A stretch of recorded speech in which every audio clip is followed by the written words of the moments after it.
साथियों,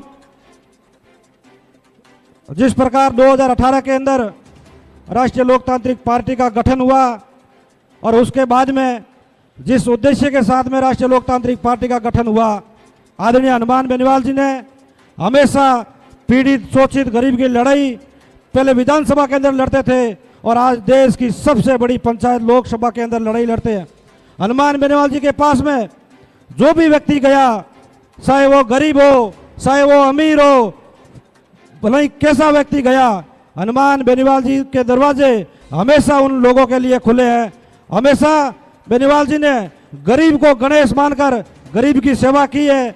मैं समझता हूँ इस प्रदेश को, इस देश को ऐसा नेता बार बार नहीं मिलेगा।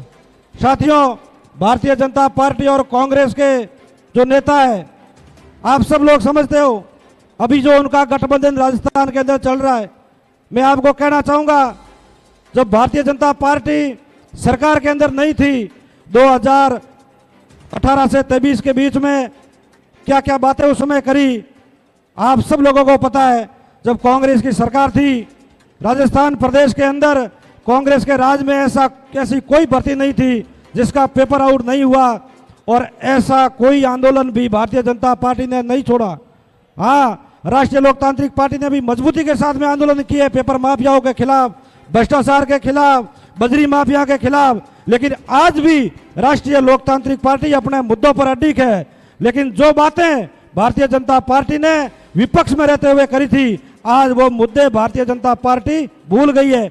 आप सभी लोगों से निवेदन करूंगा कि जब भी हनुमान बेनीवाल जी को आवश्यकता पड़े, हनुमान बेनीवाल जी राष्ट्रीय लोकतांत्रिक पार्टी के बैनर तले जब भी आह्वान करें, चाहे पेपर माफियाओं के खिलाफ हो, चाहे भ्रष्टाचार के खिलाफ हो, चाहे शिक्षा माफियाओं के खिलाफ हो, चाहे चिकित्सा माफियाओं के खिलाफ हो, इस प्रदेश के अंदर जब भी हनुमान बेनीवाल जी आह्वान करें, मैं आपसे निवेदन करूंगा कि एक आवाज पर आप हजारों की संख्या के अंदर हनुमान जी बेनीवाल साहब के साथ में खड़े हो जाना। मैं समझता हूं इस प्रदेश के अंदर किसानों की, दलितों की, गरीबों की, युवाओं की आवाज अगर कोई उठा रहा है तो वो एकमात्र नेता है, वो हनुमान बेनीवाल है। हमेशा हम सब की आवाज वो हनुमान जी जोरदार तरीके से मजबूती के साथ में उठाते हैं। साथियों, बहुत सारे नेता प्रदेश के अंदर भी है, देश के अंदर भी है। आप सब लोगों को पता है कि किस प्रकार रातों रात आपस में सेटिंग कर लेते हैं। मैं आपको पहले बात बता रहा था कि कांग्रेस की सरकार के अंदर जितने पेपर आउट हुए और उस पेपर आउट के खिलाफ भारतीय जनता पार्टी ने आंदोलन किए।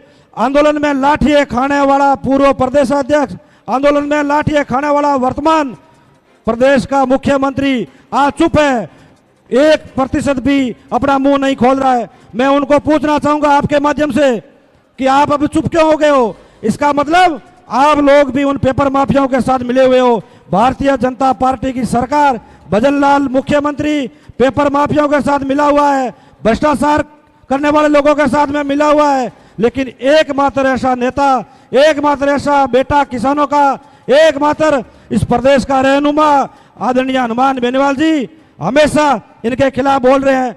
जब भी उनको आवश्यकता है सड़कों पर लड़ने की तो वो सड़कों पर लड़ रहे हैं। अगर उनको आवश्यकता है लोकसभा के मुद्दे उठाने की तो वो लोकसभा के अंदर भी मुद्दे उठा रहे हैं। मैं आपको एक बात बताना चाहूंगा, हम लोगों ने, मेरे सामने कई बुजुर्ग लोग भी बैठे हैं, पिछले 70 सालों से, अभी 75 सालों से हम लोग वोट दे रहे हैं। हम लोगों ने कभी भी नहीं सुना हमारे यहाँ के बाड़मेर के, नागौर के, जोधपुर के एमपी को एक मिनट के लिए वो बोल रहे हैं। हनुमान बेनीवाल जी का आप हमेशा वीडियो देखते हो लोकसभा के अंदर, किस प्रकार वो किसानों के लिए, जवानों के लिए और प्रदेश के अंदर उन लोगों के लिए लड़ाई लड़ रहे हैं। किस प्रकार वो एक मिनट का समय मांगकर उनकी आवाज वो सबसे बड़ी पंचायत के अंदर उठा रहे हैं। बाकी आप लोग देख रहे हो, कोई नेता, कोई भी आदमी वहां लोकसभा के अंदर आवाज नहीं उठा रहा है। वहां जाने के बाद में खुद के मुद्दों को लेकर कांग्रेस ने अपने अपने लोगों को बचाने के लिए, जो भ्रष्टाचार किया उनको बचाने के लिए वहां लड़ाई लड़ रहे हैं, लेकिन किसानों की, जवानों की, युवाओं की लड़ाई वो नहीं लड़ रहे। मैं आपको कहना चाहूंगा कि बाड़मेर जिले ने हनुमान बेनीवाल जी को जितना प्यार और आशीर्वाद दिया, प्रदेश के अंदर किसी भी जिले ने इतना प्यार हनुमान बेनीवाल जी को नहीं दिया। आज भी हम सब लोग आप और हम सब लोग जिस प्रकार हजारों की संख्या के अंदर, जिस प्रकार लाखों की संख्या के अंदर हनुमान बेनीवाल जी के साथ में डटे हुए हैं, मैं आपको एक ही बात का आह्वान करता हूं कि हनुमान बेनीवाल जी वो व्यक्ति है जो अपनी पीठ दिखाकर नहीं भागने वाला व्यक्ति है। आप लोगों को भी उनके साथ में हमेशा 24 घंटे, हर महीना, हर साल उनके साथ में आपको खड़ा रहना है। वैसे मुझे पता है आज आने वाले सब लोग आप राष्ट्रीय लोकतांत्रिक पार्टी के मजबूत सिपाही हो।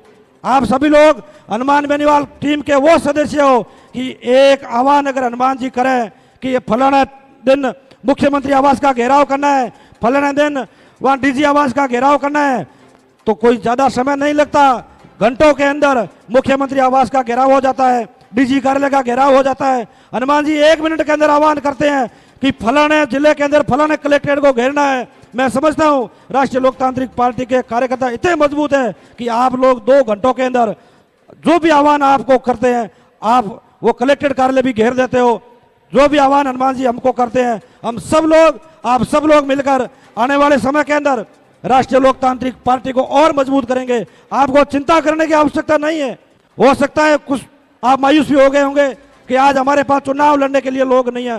साथियों, मैं आपको कहना चाहूंगा, आप अगर मजबूत हो, मैं समझता हूं आप अगर मजबूत हो, तो मैं आपको दावे के साथ में कहता हूं बाड़मेर और बालोतरा विधानसभा क्षेत्र की ऐसी एक भी सीट नहीं है जहां हमारे पास दावेदार नहीं है। मजबूत दावेदार हमारे पास खड़े हैं, लेकिन आप लोगों को मजबूती दिखानी होगी। अगर हम लोग मजबूती नहीं दिखाएंगे तो हमारे साथ कोई खड़ा नहीं रहेगा। कुछ लोग हमसे भी सवाल करते हैं कि भाई तू के अंदर अपने पास जो प्रत्याशी थे वो कांग्रेस के अंदर चले गए, अब कौन है? मैं आपको एक बात और भी दावे के साथ कहता हूं कि भाई तू के अंदर 2028 का चुनाव लड़ने के लिए आज भी 5 से 6 लोग ऐसे खड़े हैं जो करोड़ों रुपए भी खर्चा कर सकते हैं। ये हकीकत मैं आपको बता रहा हूं। आपको चिंता करने की आवश्यकता नहीं है। हम सब लोगों को ध्यान इस बात का रखना है कि हम लोग मजबूती के साथ में कैसे खड़े रहे। भाई तू के साथ साथ आप बाड़मेर विधानसभा, चौटन विधानसभा, गुड़ामलनी विधानसभा, शिव विधानसभा, सिवाना विधानसभा, पचपदरा विधानसभा, उन सारी विधानसभाओं के अंदर हमारी टीम मजबूत है। हाँ, कुछ परिस्थितियां रही कि हम लोग प्रत्येक चुनाव नहीं लड़ पाए, लेकिन 2028 के अंदर राजस्थान के अंदर, उसमें भी मारवाड़ के अंदर एक भी विधानसभा ऐसी नहीं रहेगी जिसके अंदर राष्ट्रीय लोकतांत्रिक पार्टी चुनाव नहीं लड़े। सारी विधानसभाओं के अंदर मजबूती के साथ में चुनाव लड़ेगी। मैं आप सभी लोगों से आह्वान करता हूं, आपको चिंता करने की 1% भी आवश्यकता नहीं। आगे पंचायती राज चुनाव भी आ रहे हैं। हम सब लोग मिलकर मजबूती के साथ में बाड़मेर और बालोतरा की प्रत्येक जिला परिषद और प्रत्येक पंचायत समिति सीट को मजबूती के साथ में लड़ेंगे।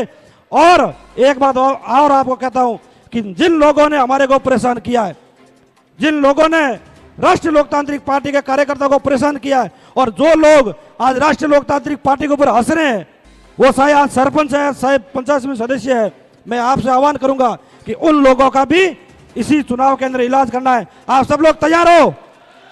अगर तैयार हो तो दोनों हाथ खड़े करके आप ये आह्वान करो, जो जो व्यक्ति राष्ट्रीय लोकतांत्रिक पार्टी के खिलाफ है, जो जो व्यक्ति राष्ट्रीय लोकतांत्रिक पार्टी के कार्यकर्ताओं के ऊपर हंस रहे हैं, उनका इलाज इसी चुनाव के अंदर हम सब लोग मिलकर करेंगे, उसमें कोई दो राय नहीं। राष्ट्रीय लोकतांत्रिक पार्टी को डराने का, धमकाने का ऐसी किसी के अंदर ताकत नहीं है जो हमारे को डरा सके, धमका सके, क्योंकि हम हनुमान बेनीवाल जी के सिपाही